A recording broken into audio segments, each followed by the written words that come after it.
Lily Tong Williams, thank you for coming on the show today. Well, thank you for having me today. Such a pleasure. So, you're attending the event here about the dark tyranny of communism, and you're one of the panelist speakers here.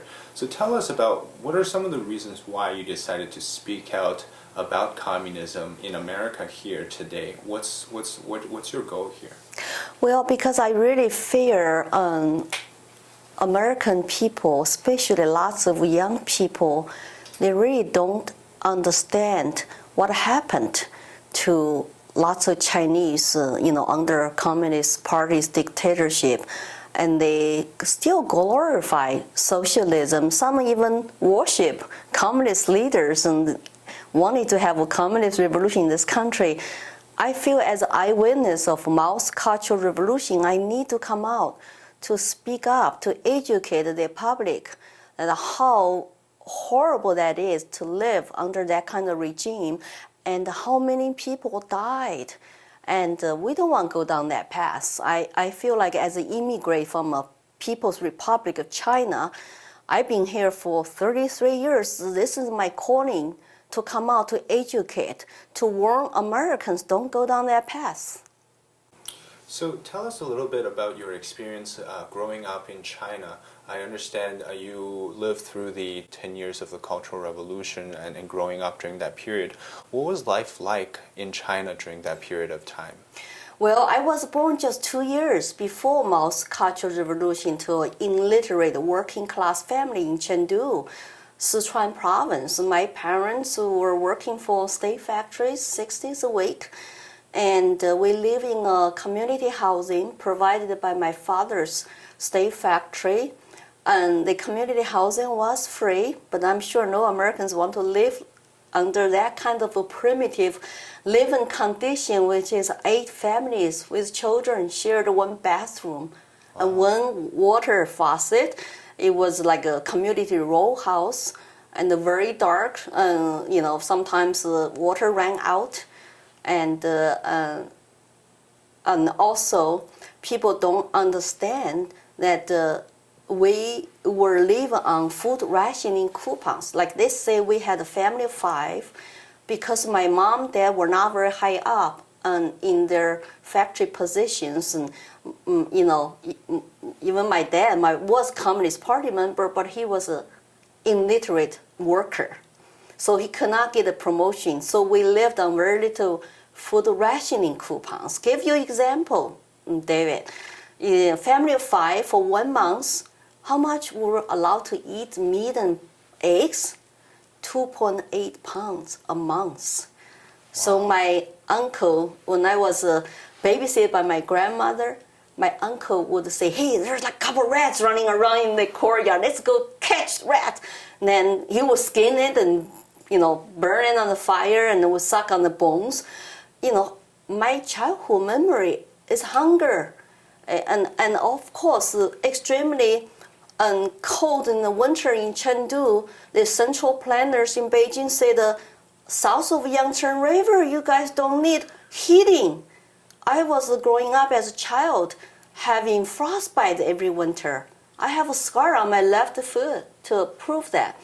And then our classrooms were very cold. We had to stop and jump up and down in order to keep us warm because it just like leaked windows.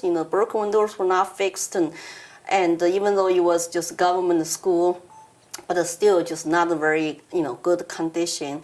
And of course, my mom, dad worked for state factory 6 days a week. So we went to school also 6 days a week. I only had 1 Sunday off. And indoctrination by the party, basically it's long live Chairman Mao chanting every morning to start your day in schools. With the red book? Or? With little mouse read the book, long live party, 10,000 years. Another 10,000 years, double 10,000 years. So after you chanting that, when Mao died, I was 12. How could he die? I did not ever ask that question. Is he God or is he a human being? No, we just never even ask that question because every day, the Communist Party basically control everything in China. from press to media to schools to properties to production means to natural resources, everything. There's no separation of powers. Even today, there's no separation of powers. All the leaders were not elected, they were appointed according to your performance as a party official. So everybody, I mean, just like my parents and the school students, we just never even asked those questions. So when he died for the first time in my life, I was like still his young pioneer, wear red scarf. When he died, I was so sad. I was also very, very shocked. How could he die? So when I asked that question to myself, I knew I'm not supposed to ask that question publicly, like who lied to us that he died? So he's a human, and because I thought he was like a god to us. So you learned to self-censor a lot of these questions, not to bring them up in because public. you will be criticized, you will be categorized as black class during the Mao's Cultural Revolution. If you dare to challenge him, godlike leader, or you dare to challenge Communist Party, you will be categorized as a black, one of the black classes. Remember the oppressed versus oppressors under the Communist Manifesto. Then the Mao divided all Chinese into 5 red and 5 black classes, because my parents were, in literally working class. We were red classes, but if you dare to say something counter-revolutionary, rightist, bad influences, were black classes, very subjective, arbitrary division. If you were not PC, hey, you're black class. So you cannot join the Young Pioneers, you cannot get the food rationing coupons, you might go to educational camps. So I learned to conform. I learned to not ask questions. I had to survive. Self-censorship is everywhere. And the music, art, even no political communists. So all the funny jokes were nothing about politics, and, for Chinese New Year or something. So music, they're all politicized. Imagine I could not even listen to like Teresa Deng Nijun songs because they were rotten music. You were not supposed to even listen to romantic songs. They were not politically correct because we were told that the parents are dear, but Chairman Mao is more dear, party is more dear. So if you talk about romantic love, that was a banned subject. And we also could not look pretty as girls. Mm-hmm. Remember, Mao was getting rid of 4 olds, get rid of old culture, custom, ideas, and habits. So wear one of the pretty Chinese silk jacket will be considered old. Wow. So before Red Guards go to door-to-door looting of private properties looking for old, if you have old books, old clothes like this, you were the bad class, black class. You could get into trouble, go to struggle sessions. So people will now wear this kind of clothes and trying to hide it, burn it, and just don't get found by Red Guards. So it's, of course, Mao used all that to purge his political enemies. And once he gained absolute control, then he threw the Red Guards under the bus, sent them away to countryside. So then you experienced that, and then you came to the United States. During that time, how did you sort of now see that America is as you've been warning about, it's also going through this type of transformation, some of the stuff you saw in China. How did this process sort of play out? Well, by the time I realized that, I started to ask questions, and I wanted to go to college in China I studied law, so I was trying to transform my motherland into a society, a rule of law. So I went to university to study law at the age of 17. I looked for truth, and I was depressed again because I learned law was a tool to use to govern the masses. That's what they told us. So until I become faculty member of Fudan University, I realized, as a faculty member, I did not have academic freedom. I had to say everything PC. I was subject to Department of Communist Party rule. And I basically kind of gave up on China when I was 22. and say, maybe I should not stay in this country. You know how hard it is to walk away from the country, you know, the language, culture, your family, friends were there. But I knew in myself, I could not even share that idea with anybody. I need to get out because there was an American exchange student told me about America, about the Declaration of Independence and Constitution. I said, this is an awesome country. I needed to get out of China to go somewhere where I can be free. So it's now process, of course, 2 years because you have to get permission to leave China, to get a passport, to quit your job. Then you have to get a visa. You have to find an American sponsor. By the time I come to this country, I was 2 months before my 24th birthday. I had $100 borrowed. I owe lots of money to my American sponsor, but I had a big dream. I said, I'm going to make it in this country. I'm going to live American dream, which I consider just to be free person and have a prosperity, have a better life. And that's what I thought. I come to a free country, you know. Now, of course, I see the country is going down the opposite direction I came here for. I got really scared, even though it took me a long time to learn English and to learn about the American political system, to get involved in politics, to get rid of all my indoctrination I got from China. It's 20 years later by the time I woke up to say, oh, America is going down wrong direction. I feel like it's my calling, it's my duty now to get involved and speak the truth, to tell my stories. So can you give us an example of some of the things you've been seeing that has changed in the 20 years, like you just said? Well, I've been in this country now for almost for 33 years, and last 2 years has been the worst I have ever seen. And what happens is that our young people, they worship socialism. They were chanting communist revolution just about 3 weeks ago after the Rittenhouse verdict. The protesters in Chicago were chanting, the real solution is the communist revolution.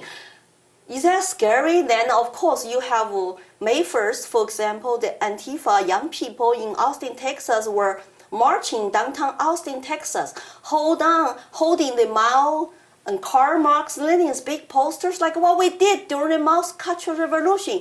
Those young people reminded me of Red Guards who were indoctrinated to believe in Mao and the communism, and they don't know what they're asking for. And of course, this process of fundamentally transform America has been going on for a while. And I have been speaking around the country for 4 years.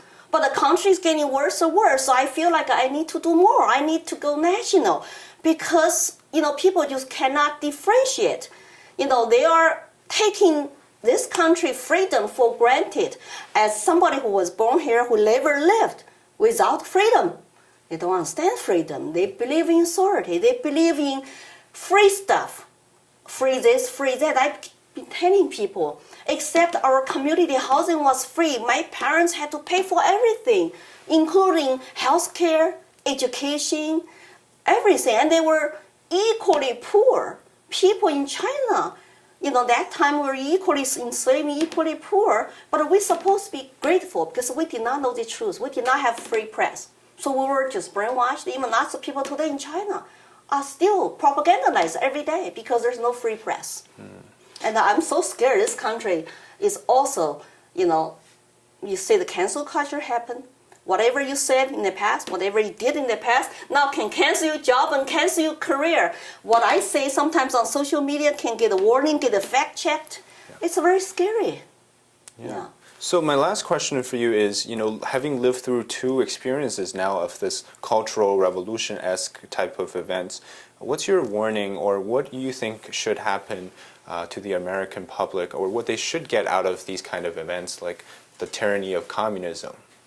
Yeah, I think that we need to focus on education. And from somebody like me, immigrants like me from China, we went through Mao's Cultural Revolution. We all wanted to come out to warn people. Look, I have summarized on my Facebook page, Lily for Liberty, 12 features of Mao's Cultural Revolution. Go look at those 12 features and tactics used by Mao. Every one of them, it looks like a similar to today, what's going on in this country. Of course, it's a lot smaller scale. and that including people were wanting to equity, and those are all Marxist terms. So I would say we need to question what is going on and educate people. Don't believe in mainstream media who become almost like a propaganda machine of lots of radical left ideologies. It's so sad for me to see American youth wanted to more socialism, wanted to have a communism, wanted equity. Those are even communist terms, and they want you to believe that people of color are oppressed and the white people are oppressors. Those are all communist tactics to divide people into those groups, and they fight each other so the cultural revolution can happen again here. So I'm trying to warn people from somebody who lived through that. Let's sit down, have conversations about what kind of country we want, what is real solution to our society issues, because we can have conversation, freedom of speech and thought to work out solutions. But the socialism, communism way, they don't know what they're asking for if they want to go down that path. We all will be thrown under the bus. Only 1% of political, ruling elites and class people have absolute power and control over our daily lives. And I don't want what I went through to happen to my children in this country and their children. So I think it's time for people to really wake up to say, what is going on here? Fascinating. Well, Lily, thank you so much for all your great answers today. Oh, thank you for having me. I appreciate it.